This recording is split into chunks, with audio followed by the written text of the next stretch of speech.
Thanks everyone for joining. Warm welcome to everyone. I think we've got people tuned in from 90 plus countries online, I believe. Be here for all of us. I'm Rohit Jain. I head Lionsgate for Asia. Been part of the industry for almost 3 decades now. And we've witnessed so many changes and evolution, but this is probably the most exciting time that at least I've seen. And just to set the context, we're talking about today AI and personalization and interactivity. And this is something that's probably been said so many times over the last few days, but it's obviously in the context of a country where we have probably the longest tradition of storytelling, right? We've had tradition of storytelling for more than 5,000 years. And it's fascinating how storytelling has transcended from a more Guru Shishya Parampara to Nukkad Natak to scrolls to now a lot more tech-driven, data-driven format, which has changed in the way we consume stories. It's changed the way we interact with each other. It's changed the way we connect with each other. We have a fantastic panel here. A lot of really good industry colleagues. There's Gaurav Gandhi, who heads Amazon for APAC and MENA. Industry veteran for almost 25 years. Monica Shergill, VP Content for Netflix. Again, I'm introducing all the panelists, but they all speak for themselves for so many decades. There's Neeraj Roy, founder CEO for Hungama. There's Gaurav again, Gaurav Banerjee. Gaurav is the MD and CEO for Sony Network India. And then there's Bharat. Bharat heads product and tech for Jio Hotstar. So warm welcome to all of you again. I want to start on the note of personalization. Again, as we spoke about, all the changes that we're seeing in the way personalization is being dealt with. And in a different way, each company is dealing with that differently. And I wanted to start with you, Gaurav.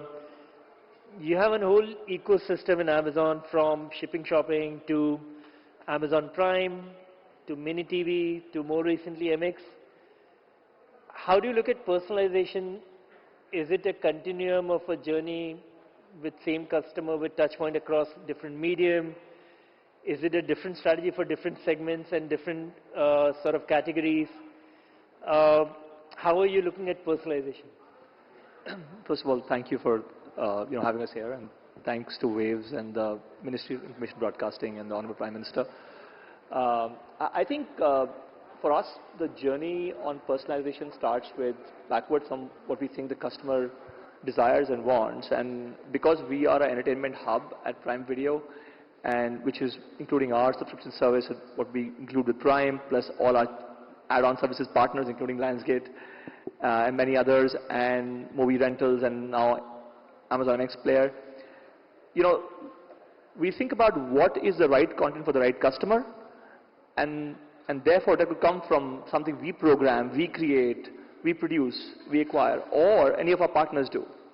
And that is super important for us to be able to keep in mind as we offer and serve that. Technology will obviously play a role, but the intentionality in which we think about what's the next best thing for our customers is important. There are 2 layers that come into play. One is understanding the taste preferences, moods, behavior of the customer. Then other part obviously is in a multilingual country like ours, where obviously customers prefer content in a language, but also like to watch other languages. We have to be very thoughtful about, while we serve you your preferred language of content, but we have to also increase your linguistic palette to be able to give you lots more that we program across our diverse catalog in 10 languages. So I think personalization also plays a role where you say, what's your preferred language, but here, you could potentially like this. And then of course, making it easily accessible by virtue of subs and dubs and, our UI, which can be in multiple languages. So I think there's a layer of the customer preference, layer of what you want customers to potentially see, and of course serendipity, that here's a content they could potentially like based on their taste preferences, but from other languages. So all of this plays a role. I think the hub piece for us is very important, and there's a natural piece there as well of where customers could think about, you are ready for subscription, and you're part of Prime, or you are a part of accessing our content on Amazon MX Player, which is a very large reach base. Hey, would you want to get to premium content? Should we offer you this? So we look at all of these factors to bring it all in together. Coming to you again, Netflix for the longest time has been regarded as sort of the gold standard in personalization, right? You almost go down to the level of giving a percentage match to each audience. But in that world of hyper-personalization, which is almost trying to serve as close as possible to what customers need, how do you balance that with exposing them to new content and new genres, right? Because discovery is almost counter to personalization in a way. In your algorithm, in your sort of philosophy, how do you guys balance the two? I think all tough things in life are done in the most simplest ways. I think for the first time in human history, we are seeing the kind of confluence that's happening between technology and creativity. And technology is aiding creativity and storytelling to reach more and more people across the world in the language of their preference, whether it's taste, mood, it's experiencing new things. I think all of it is coming together across platforms. I wouldn't say just Netflix, but I feel streaming as a medium is something truly unique. It's a revolution, a creative revolution. And what is happening at personalization end is, when I look at Netflix, from our journey, our entire journey from when we began, product has been a very important part of taking this storytelling and creativity to as many people across the world as possible. It's a very democratic way because the product is always learning from what people are watching, what members want, what taste. So it's matching people, it's constantly adapting to what they want to watch, but also at the same time, we ensure that it's an evolving product, it's improving.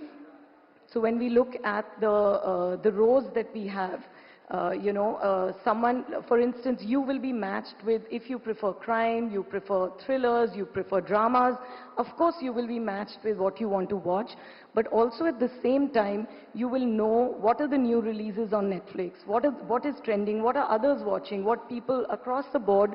I think on this panel itself and everyone in the room, I think no one's Netflix will be the same. If all of us whip out our phones right now, everyone's Netflix will look a little different because it's their Netflix.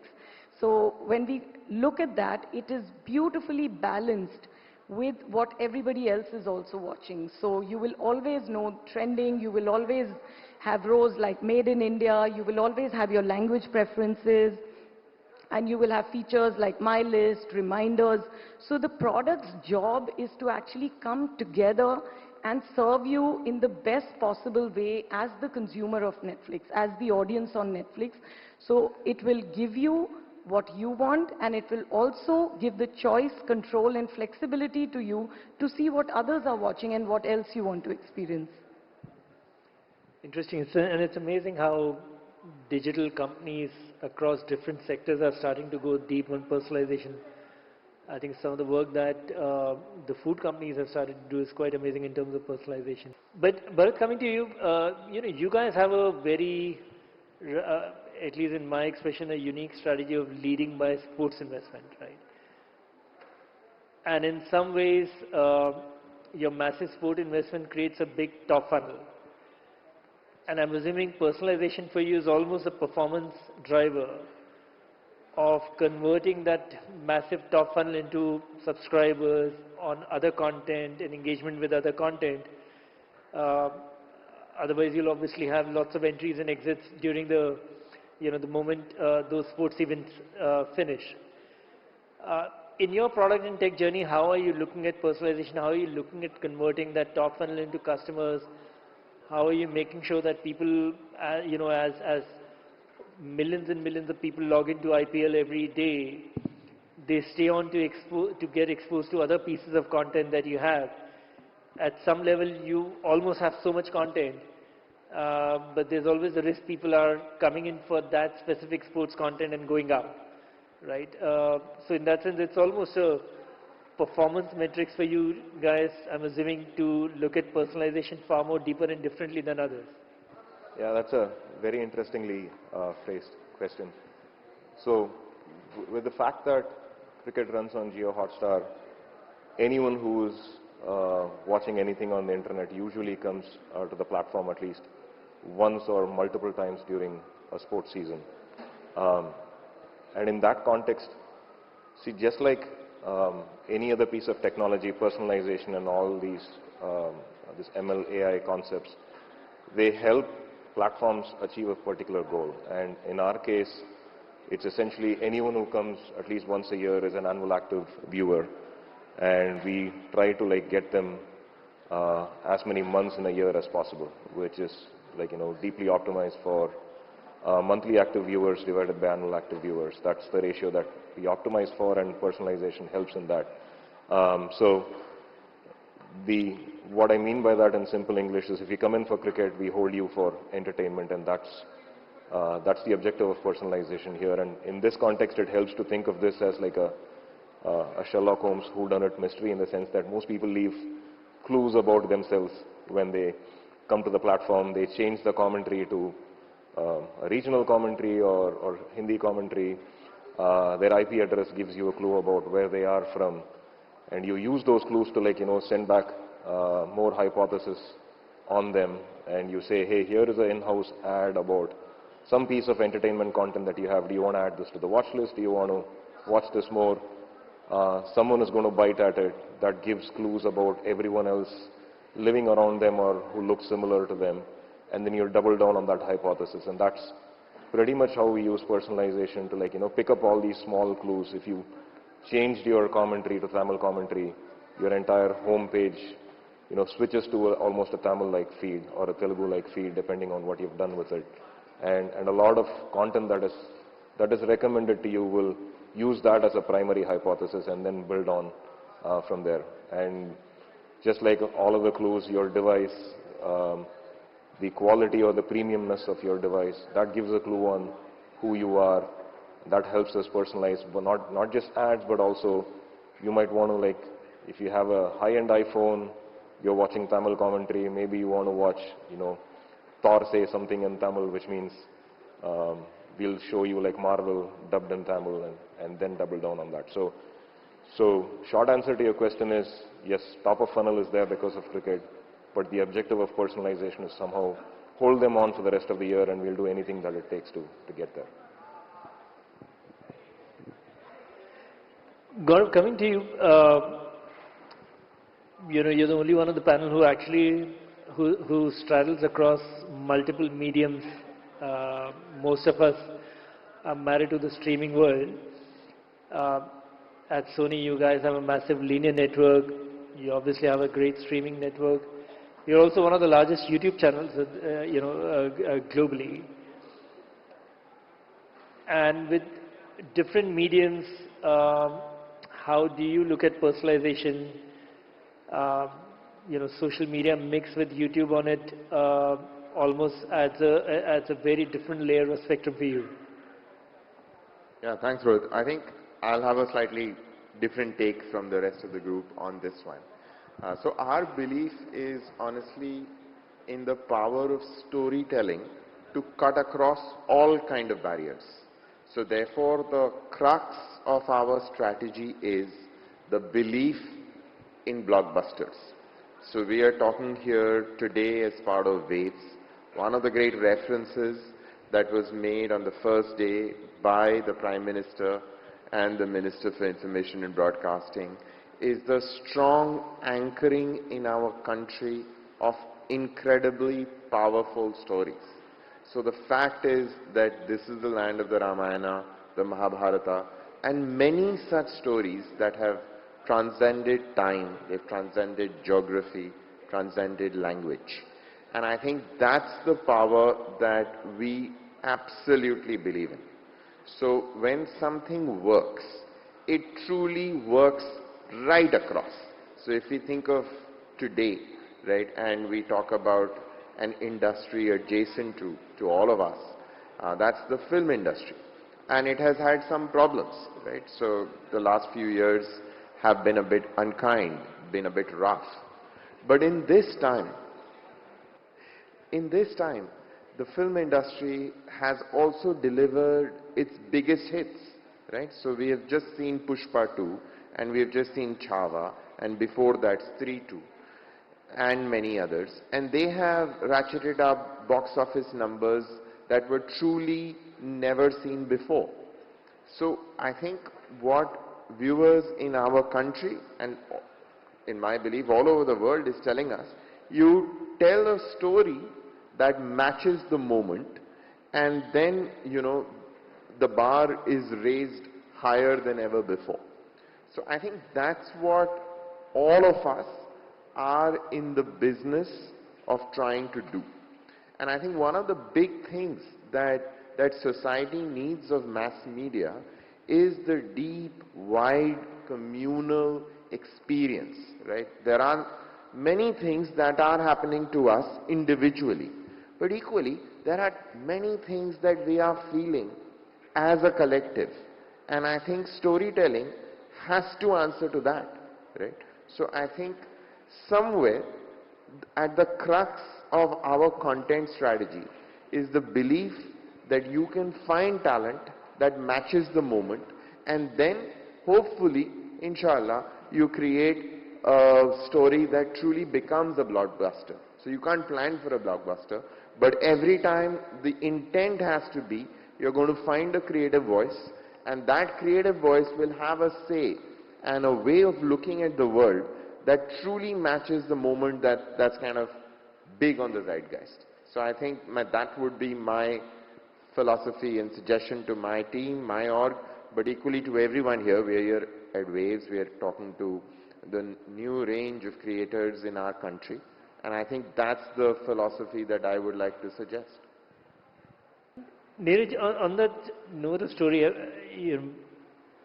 we've seen the industry evolve with formats, but what that's also led is explosion of genres, right?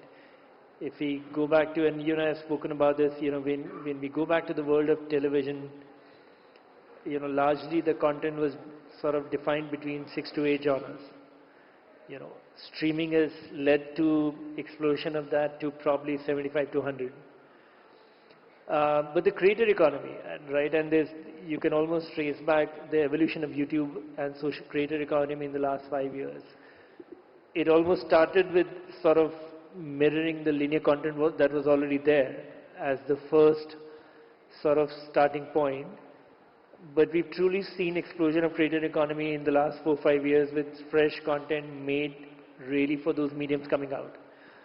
And that's probably led to explosion of 1,000 genres, which allows you to go to smallest communities of interest.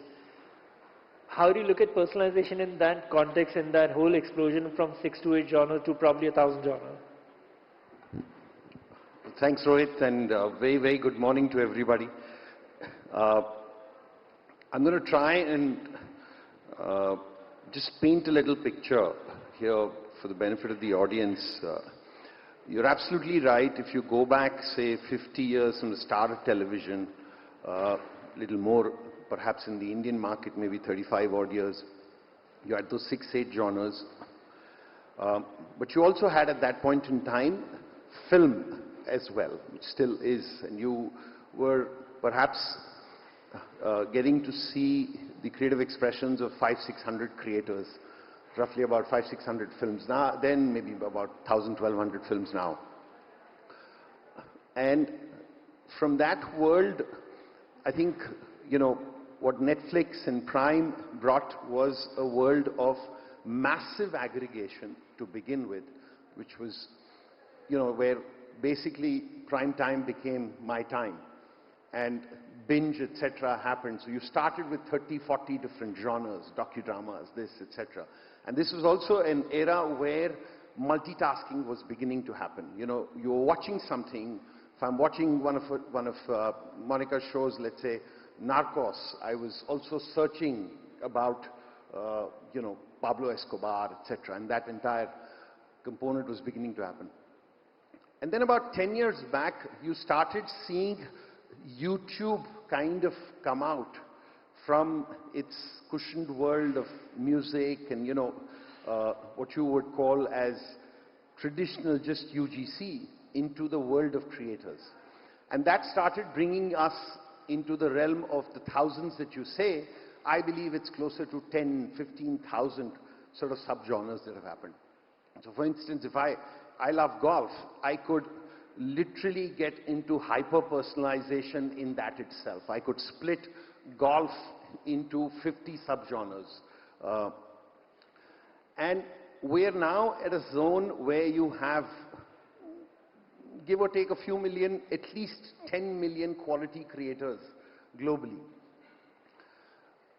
And then you add on top of that this whole space. And personalization journey had started. You know, Prime, Netflix were the pioneers in doing machine learning, bringing in search recommendation, bringing that in. But that was a decade back. Now in a world of Gen AI, you are at the cusp of, and I think all of us, whether we are creators or platforms, one of the biggest issues we have to look at is that till now your content was reasonably finite because it was largely commissioned by one of you. You are now going to get into a zone where, to begin with, about 10 million creators are already creating, and then lace it with tools of Gen AI, which then have a life form of their own. So you're going to have hundreds of millions of hours of programming, which is just about started, and I'm not even going into the space of, you know, simple things like just broadening. I mean, how many of you all watched the Prime Minister's conversation with Lex Friedman, for instance, on YouTube? Now, one of the most fascinating things for me in that was the ability to real-time switch to get the Prime Minister to speak in Russian or to speak in English, you know, and it's a fabulous tool. I think all of us platforms, if just that were to be done, that's another layer of personalization that's being brought to the table. But my point is, ultimately with all of this, time is still finite, right? You still have 24 hours.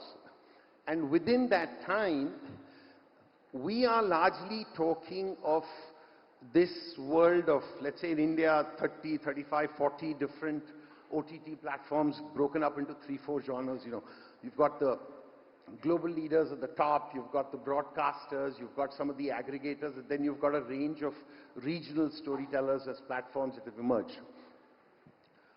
I see the next 2 to 3 years that we're going to have to compete with extremely quality content coming from that creator economy, because that content is not, we are largely still in, we're thinking ourselves as entertainment. I think where video is heading is entertainment and skilling, entertainment and education.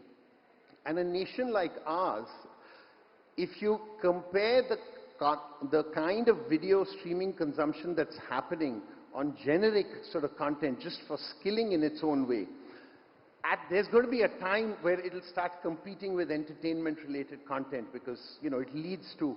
So I think we're at the cusp of something fascinating because, to give you one analogy, like in the music industry, till about 1 year back, there used to be 100,000 new tracks which were uploaded daily. I can guarantee you that if somebody were to do a test, it would probably be 7-8x of that happening right now on a daily basis.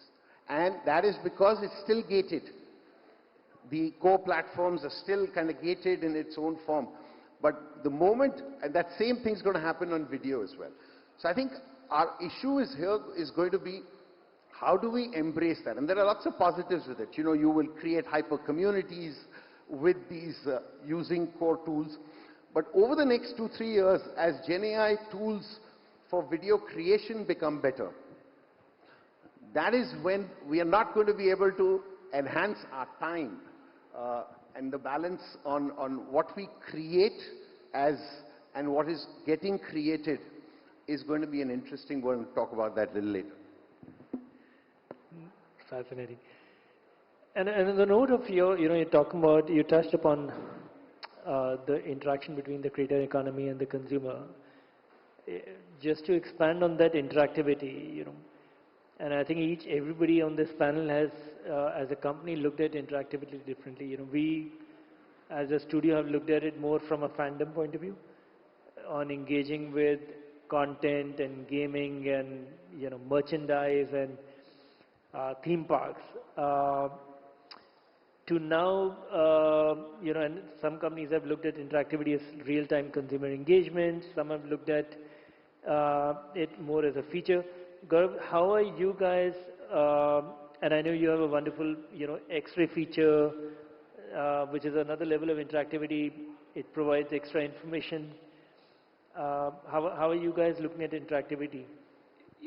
For us, the interactivity piece is about two ends of the customer's needs. One is express need of more information. So I want to know more about the cast, I want to know about the creators, I want to know more about what went behind the scene. And there is the unexpressed need, but untapped, of generating fandom and tapping onto the fandom and enhancing fandom. So I feel that each of the features, X-ray is a great example of that, basically is augmented content experience that you give customers to say, hey, if you want to know more, but like, if you're a fan, or you could become a fan. So the way we look at that is to really create and get you to the world of the show or the movie in a much more deeper, immersive way, but without leaving the content. So you can always come back into the content and experience more of that. The panelists talked about, social media. Of course, social media gives a lot of that. You can go and search for it. And still it will give you more. It will give you fan pages of all the characters and talent and so on. And that's also augmenting the world that we are creating. But one of the things we try to do on the service is, without interrupting your experience, how do you take you deeper into fandom? So our journey has really been in the fact that we don't interrupt your viewing experience. We really, as you go through, how do you immerse you further deeper in the show? So we don't start with, I want to put interactivity in it. I want to start with the fact that, do I want to provide more information? IMDb ratings of the show that you want to choose. Or I want to go deeper into knowing more about this and what went behind this, or the characters and so on. So, and you be very careful about not disclosing too much and spoiling your fun before you watch it, but yet leading you intrinsically into the story. So that's how we think about interactivity on the service. I think Gaurav has looked at it more as fandom and feature. You guys have looked at it at a creative level, right? From back in the day with Bandersnatch and all the content that was probably done ahead of its time, to now your investment as a company into sports and foray into that, which is far more real time. How are you guys looking at interactivity? You've invested into resources over a period of time in different directions, which has evolved over a period of time. How have you seen that transcending from the whole, Black Mirror to now the sports, and how has that content journey essentially evolved interactivity for you guys? Yeah, I think we've had a very interesting journey in interactivity, really taking storytelling to the next level, where audiences could actually have a play on it. We've done many such examples across. But I think as you keep evolving, the truest sort of measure of engagement is how much how much audiences are immersing more and more into these worlds. So I think in our journey of evolution, gaming has become a very important pillar and a very important focus area for Netflix. We have all kinds of games. If you look at Stranger Things, it's one of the, and to Gaurav's point also earlier, great stories actually can influence and become bigger and bigger with every passing season. That show has been loved by more and more people. Squid Game, which came recently, so many of the titles that we have across in India, from a Hira Mandi to Kapil, to so many titles that we do. I think as they engage with the audiences, you realize that with entertainment there is a certain level of engagement. With gaming there is another kind of engagement which is possible, and live experiences which are at scale. The amount of interactivity between not just your first screen but also your second screen that happened during Paul versus Tyson across the world, which was #1 in 78 countries. I think what it told us is that community experiences are important. Personalization helps every great story or experience become bigger and bigger. So interactivity has many shapes and forms, and constantly evolving and actually seeing which interactivity is more meaningful to the audiences is where we are. And Gaurav, as Monica talked about so many layers of this interactivity, it's essentially also throwing a lot of data back into the system, right? AI is helping us sort of mine the data better. How is that helping you as a network to find great stories between linear versus OTT? Is there a difference? Is great story a great story? Is there a difference between a TV great story and an OTT story, great story? And where's data coming in all of this into play for you to sort of green light your next project? So I think, just to refer back to the point on blockbusters, the public data that is available to all of us is that in the last bidding cycle for IPL, roughly $3 billion was paid for the streaming rights of IPL. And those rights in the last 18 years have been owned by 3 different companies, and many other companies have bid very high numbers to try and get those rights. So I think that's the data that we must always keep front and center, that there is incredible, amazing value in creating excitement, bringing in new talent, creating pulsating rivalries, and all the other storytelling elements that are so core to making IPL one of the greatest leagues in the world. So I think the second thing which is certainly happening, and this is where social media and YouTube in particular has played a pretty important role, is that it has altered the role of gatekeepers. So I think, traditionally when I started out, people like me, our companies, we were gatekeepers. We were listening to stories, trying to figure out which stories might work, and then taking the decision to green light or not. I think those kind of roles are kind of getting over and they're done. That's all yesterday. I think what we are beginning to see now is that storytellers actually find their voice and find that moment on their own. And then the platforms go in there to help, to enhance, to monetize. So the classical role has kind of really shifted, and therefore the role of organizations like any of ours is to, not really be playing, but to become great coaches, right? And the talent is out there. So I think to go back and make another cricket reference, John Wright, right? The great Indian former coach, one of the greatest coaches who brought modern coaching into the world of Indian cricket, and then went and at that time took a not such a high profile job to be the talent scout for Mumbai Indians, and then he goes around the country and he finds a Jasprit Bumrah, right? And he finds a Hardik Pandya, and then the rest is history. So I think that's where I personally feel the world is going, right? And let me give you a real life example, somebody I worked with and somebody who's worked on Amazon for sure, maybe on Netflix too, Bhuvan Bam, right? And like, who made Bhuvan Bam a great storyteller and a star? Bhuvan Bam, right? He went to YouTube, created a franchise, showed his creative spark again and again and again, and then one day walked into my office with a series pitch, which I did not fully understand, but still commissioned, because I was deeply familiar with the phenomenon that he had become on his own.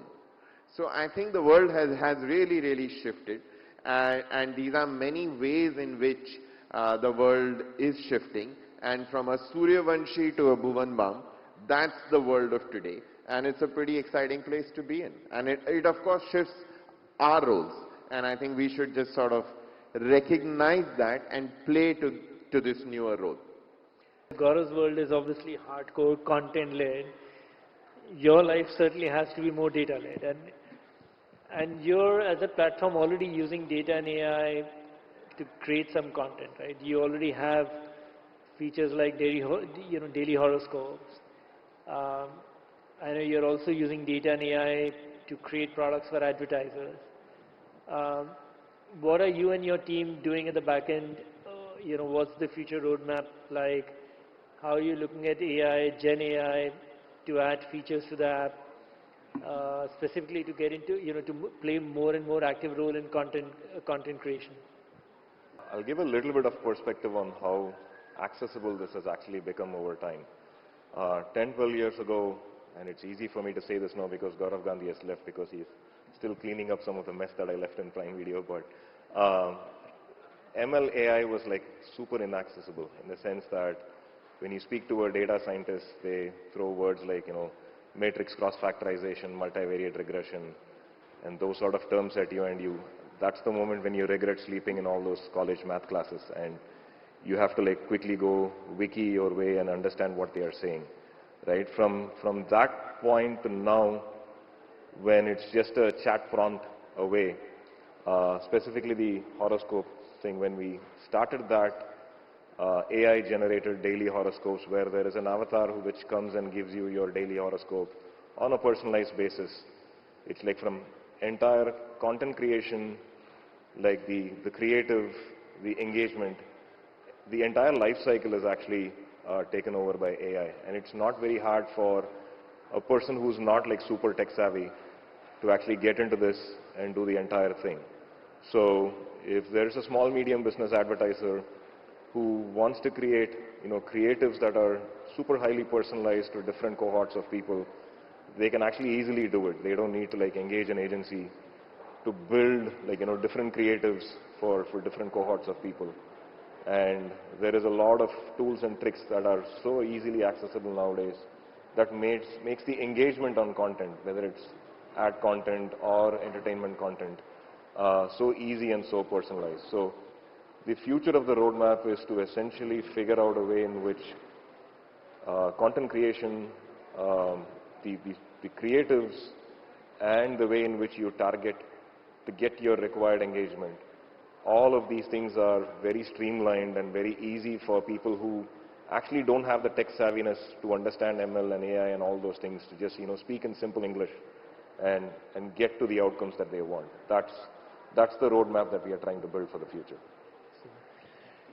Neeraj, with so much of data, see, in my opinion, one of the perennial problems we've always had as an industry, I think we've all evolved business model a zillion time over the last decades and decades.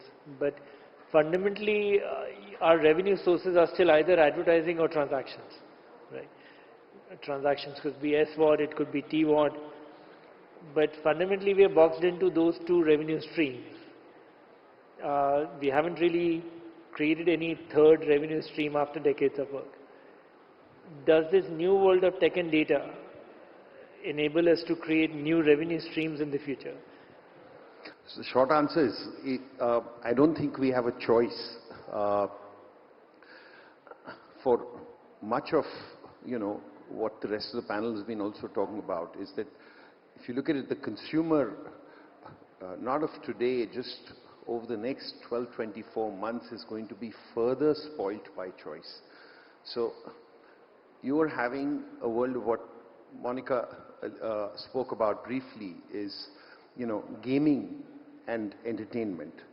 I visualize, think of it almost like a cube. Up till now, whatever form of content we consumed, whether it was audio or video or gaming or live or extended, you were kind of in that realm, as it were. You're going to start getting into a zone wherein you could potentially from a game move into a movie. You could do it through fandom, or you could literally, the ecosystem itself will create that kind of operability. But to the point on data, so when this whole sort of, Gen AI explosion happened, we were at a session and I threw an idea out there. This is the time when the AI mission of India was being set up. Now, one of the things which India has done very smartly, if you see the last 15 years, is the platformization of which is really the platform story of India. It started with identity.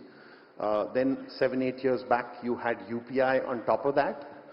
And now we are attempting things like democratizing commerce, whether it's through ONDC. So I said, hey, what if, we were to democratize data? So how would you go about sort of doing that? I said, well, today, if I'm using a cab service, or I'm doing commerce, or I'm going onto an entertainment platform, or I'm ordering food, or I'm going into, and ordering some medicine, or I'm on a fitness program. These are all multiple things. They all have data in different places. But visualize a scenario wherein if you were empowered, now if I went to Amazon to shop, and for the next 15 minutes, I am leasing my data to Amazon of all my other activity for the last 1 week, 2 weeks, doesn't matter. And then, if it's enhancing the experience for me, then think of this almost like, for all of you sort of Marvel fans here, the Thanos dust effect, as it were. Now you've gone there. Once you're out, that data is gone. It's still with you. So if you were to... So to your point on, it's really data which is core being leveraged upon, right? So the monetization aspects, to me, the next 1 or 2 options that are there is, one is it leads to commerce. That technically the early signs have commenced. If you see what Instagram, YouTube are doing as platforms, they're enabling creators to lead to transaction as well, right? So you've got these communities, it could lead into that direction. Whereas most OTT platforms have either been, you're a free service or you are a TVOD, SVOD of sorts. I think that's one aspect that will happen, and I feel were there to be a broader ability to bring data from other places as well, then you will have another form of monetization that will happen purely for the kind of time spent being done on these sort of platforms. Yeah. So little bit sort of geeky into the future, but that's what Waves is for, right? We're expected to give you all a little imagination. Maybe a bunch of these folks will go around and build something like that. No, I fully agree. I think unless we evolve to find ways to broaden the businesses and to leverage the technology, a bunch of companies will continue to face challenge. I do want to round off. I think we're just in right time. We're obviously sitting in Waves. Honorable Prime Minister echoed what we've all been talking about for a while, saying how do we move from $28-30 billion to $100 billion. I did want to get around with each of you in no specific order. What is really the opportunity ahead of us as a market, as a country? You can look at it as an ecosystem, whether you want to look at it by companies' consumer content, or more specifically in the value chain of production, distribution, engagement. But even for the audience sitting out here, what's really the opportunity ahead of us in any order? So I think the massive opportunity is for storytelling excellence, and for that we need upskilling. I think Neeraj's point was absolutely spot on, and I think step 1 here has been taken. It's a great initiative to create a center of excellence, to train people in the art and in the science of building great entertainment. And I think as a country, we need many such centers of excellence. So till a few years ago, we did not have a single school that was teaching people how to write for television. So how are you going to get great television if nobody is being taught how to write television? So our writers were learning on the job, and they were learning by watching other shows which were on TV. So, that's like saying, okay, you're learning how to play cricket by watching Sachin Tendulkar on TV. Well, Sachin Tendulkar on TV can inspire you, but you still need to go and have that academy and, hit those thousands of balls every day, and a coach who tells you what you're doing right and what you're not doing right. And that's center of excellence, that's coaching, that's just, being told and learning what's best all around and what's happened in the past and what's happening elsewhere. So I think the massive opportunity for us, for all of us as a society, and definitely for the new crop of young talent emerging, is that knowledge is far more accessible today than any time in the past. And I think what we need to do as industry and as government is sort of really partner deeply to build these centers. I think there is a reason why a large number of these startups have sort of happened in the Bay Area, in America, because they've invested radically in creating the best educational institutions. And the industry has participated strongly in that. And we are beginning to see similar things happen in other parts of the world. And we are beginning to see that happen now in India. And I think a lot more focus, importance and emphasis needs to be given on that. Where do we get here over the next 5 to 10 years will determine where as an industry we are headed. Super. I think investing into skills and education is I probably just wanted to add something, to what Gaurav was saying. I think as India, we haven't even begun scratching the surface of the stories we can tell. We are a land of stories and storytellers, but I think where high quality storytelling is concerned, we have joined the journey a little late, at scale, I mean. And I think human capital that India has and human creativity, I think that is the potential which will be unlocked over the next few years. And that is the biggest, every fifth person in the world is an Indian. With the tools that are coming, with the access that is beginning to happen, what storytelling can be unlocked at an individual level, to what you were saying, and at a scaled level, what we can do, what thoughtful and purpose-driven AI can do, that is going to be the most defining superpower for us. And I think if we just look across the board, our digital revolution has been one of the most responsible revolutions digitally across the world, whether we look at UPI, all the platforms that Neeraj was also talking about. So I think even in the creative and entertainment revolution, the AI revolution, I think India has a lot to contribute, and a lot to contribute in the long-term value and in a responsible way. No, super. Thanks so much. I think we can all agree we have just innumerable number of stories as a country. And investing into education, investing into ability to create scale, to be able to tell those stories, can only take us significantly forward. But thank you all. You've all been a wonderful panel. Thank you all so much.